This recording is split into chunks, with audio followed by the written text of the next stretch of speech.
Hi, I'm talking today to Emma Wells. Emma is a UK nutritional therapist. Hi, Emma, how are you? Hi, I'm very good, thanks very much. Thanks for having me. It's an absolute pleasure. Today, Emma, we're talking about allergies and detoxification. So let's start with, why is health testing so important? I think generally the main reason that I'm a big fan of health testing is that it clarifies things. It gives real clarity over what's happening and what can be behind some of the health conditions that somebody's experiencing.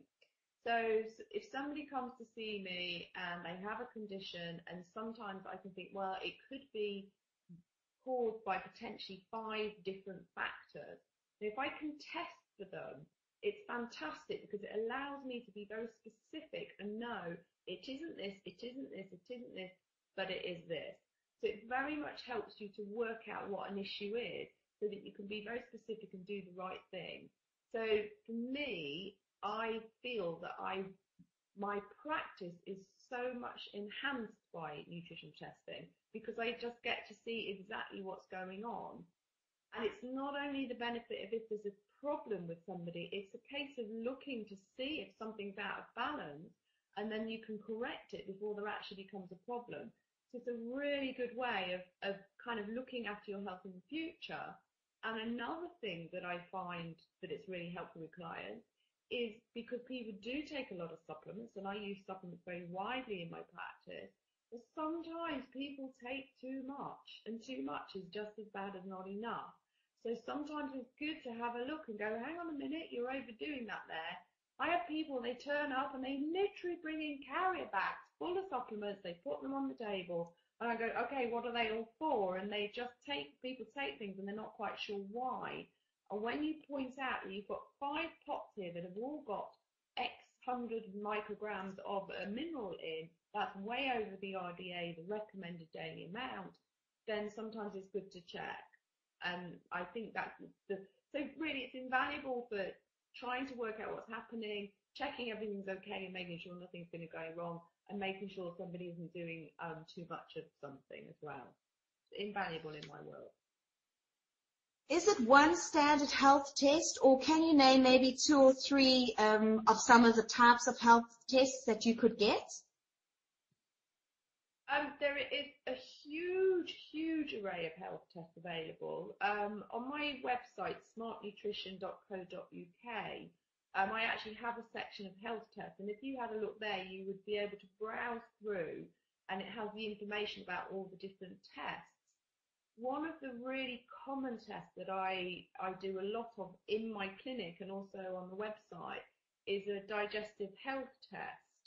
And that's a particular, because we have urine tests, we have blood tests, we have saliva tests, and we have stool tests. Now that one's a stool test. It's not everybody's favourite one to do. It's carried out at home and you send the sample back to the lab. But it gives so much information, especially for people with conditions such as IBS. And that particular one looks at levels of good bacteria, such as the Lactobacilli acidophilus, the Bifidobacterium. It looks for bad bacteria, and there's a huge array of different ones, Klebsiella being a common one. It looks for yeast, such as Candida, and there are other yeasts, there's Rhodotorula, as well as Geotrichum. So yeast can cause a lot of digestive issues for people, and it also looks for parasites. And a lot of people with IBS do have imbalances in their levels of good bacteria related to their bad bacteria. So that stool test, I find, is really invaluable for people with IBS. I pretty much do it with the vast majority of people, and have a huge amount of people come back with a parasite or some dysbiosis imbalance going on. That's a common stool test. A common saliva test is the adrenal stress test, and that particular test looks at your levels of cortisol, and your cortisol has a pattern, and it's higher in the day, in the morning, and it kind of levels off over the day, and at bedtime it gets to its lowest point, and that's partly your wake sleep cycle.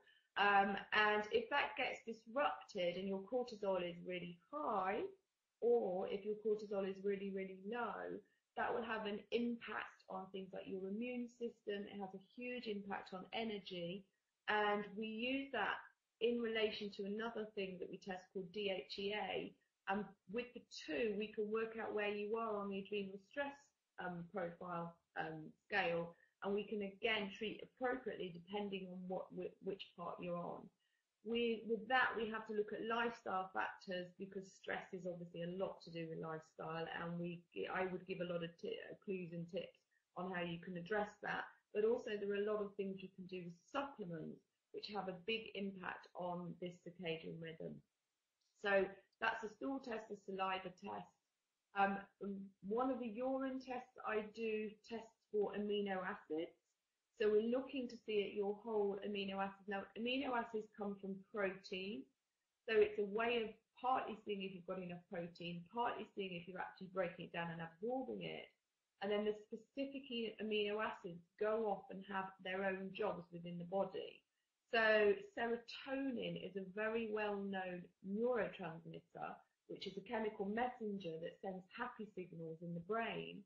But in order for your body to make serotonin, you need tryptophan, and tryptophan is an amino acid. So we can test the amino acids, and it will give us plenty of extra information about other things that are happening in the body. So that's a fantastic one to do. There's also the blood test, and again, there's lots and lots of different blood tests. A very straightforward one is to test your vitamin and mineral levels. And again, this can be really, really helpful for making sure you haven't got too much if you're over supplementing, or if you haven't got enough.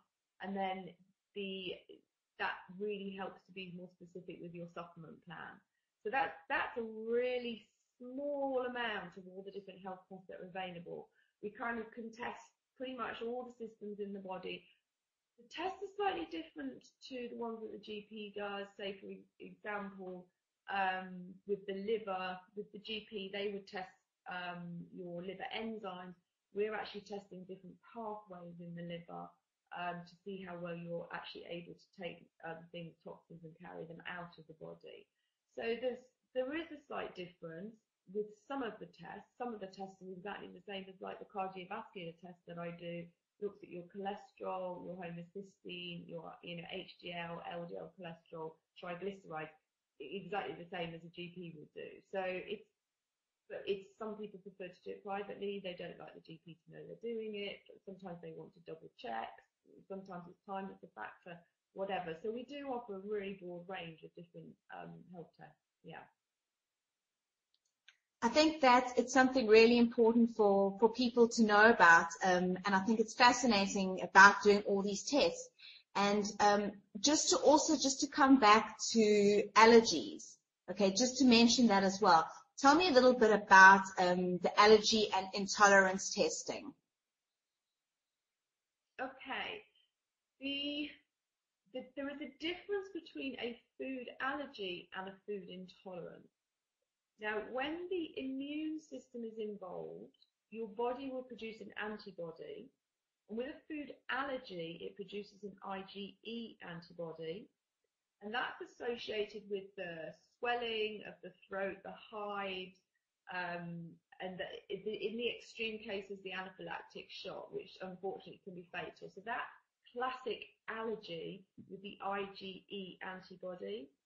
A food intolerance that's associated with the immune system is where the body produces an IgG antibody to a food.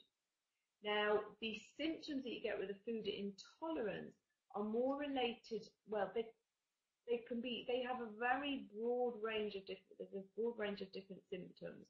And symptoms, rather than being instant as they are with an IgE food allergy, symptoms can take 3, 4, 5 days to actually show. And they can be digestive symptoms, they can be like mood symptoms, foggy head, concentration problems, they could be joint problems. So they're quite a broad range, and sometimes people jump on food intolerance because it's such a broad range. They go, well, it must be me. It possibly could be, but because it's such a long list, it may not be. But they are incredibly common. we do think about 40%, 45% of the UK population do have food intolerance of the IgG.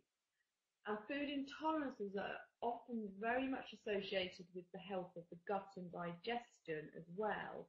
And so quite often, if you have food intolerances, it's often necessary to do a bit of work healing and supporting the gut too. That's where the immune system is involved with a food allergy, food intolerance.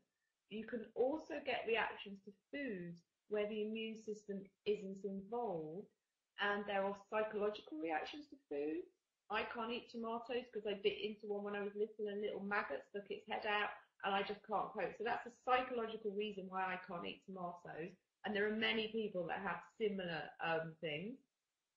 We then have, sometimes the body doesn't make enzymes that it needs to make, such as lactase, which is the enzyme you need to break down lactose, which is the sugar you get in milk. So that's not to do with the immune system, the IgE, IgG, it's to do with the enzyme. We've also got things like fructose malabsorption, when the body can't actually absorb and break down fructose, which is the sugar that you get in fruit. We also have reactions to chemicals in foods such as sulfites. Some people can't cope with sulfites. Monosodium glutamate, MSG, is a commonly known one. It used to be called Chinese restaurant syndrome, and too much MSG can give people headaches and give them nausea and loose stools. And the list kind of goes on, but the vast majority sit in the IgG, food intolerance, immune-related box. Thank you, Emma. Thank you so much for talking to me today. A pleasure. Thank you very much.